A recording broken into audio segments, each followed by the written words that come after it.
Before anything else, preparation is the key to success. The achievement of one goal should be the starting point of another. When one door closes, another door opens, but we so often look so long, and so regretfully, upon the closed door, that we do not see the ones which open for us. Perseverance must have some practical end, or it does not avail the man possessing it. Educate the masses, elevate their standard of intelligence, and you will certainly have a successful nation. A person without a practical end in view becomes a crank, or an idiot. Such persons fill our asylums. It is the man who carefully advances step by step who is bound to succeed in the greatest degree. Observe, remember, compare.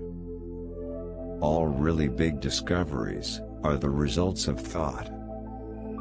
There are two critical points in every aerial flight: its beginning and its end.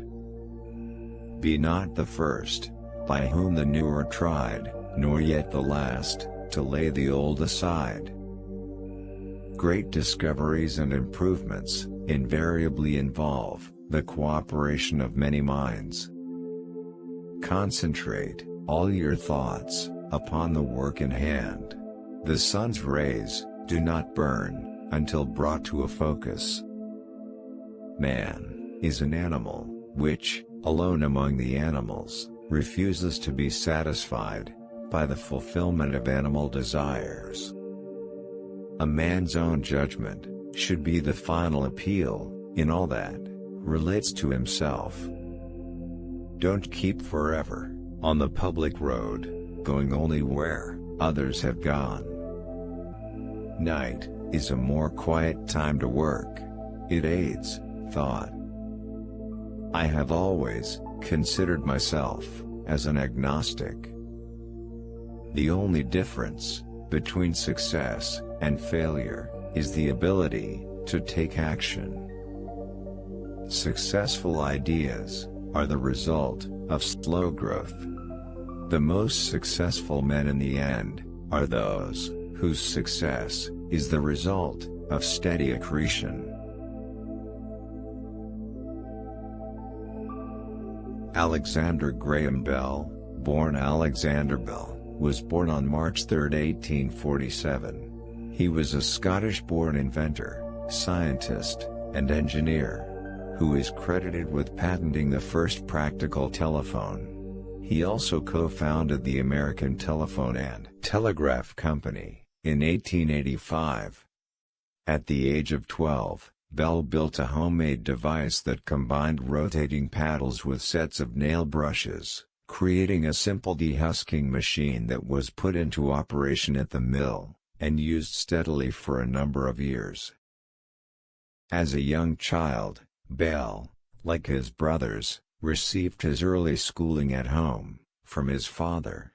At an early age, he was enrolled at the Royal High School, Edinburgh, which he left at the age of 15, having completed only the first 4 forms. His research on hearing and speech further led him to experiment with hearing devices, which eventually culminated in Bell being awarded the first U.S. patent for the telephone on March 7, 1876. Many other inventions marked Bell's later life, including groundbreaking work in optical telecommunications, hydrofoils, and aeronautics. Bell also had a strong influence on the National Geographic Society and its magazine, while serving as the second president, from January 7, 1898, until 1903. Bell died of complications arising from diabetes on August 2, 1922, at his private estate in Cape Breton, Nova Scotia, at age of 75.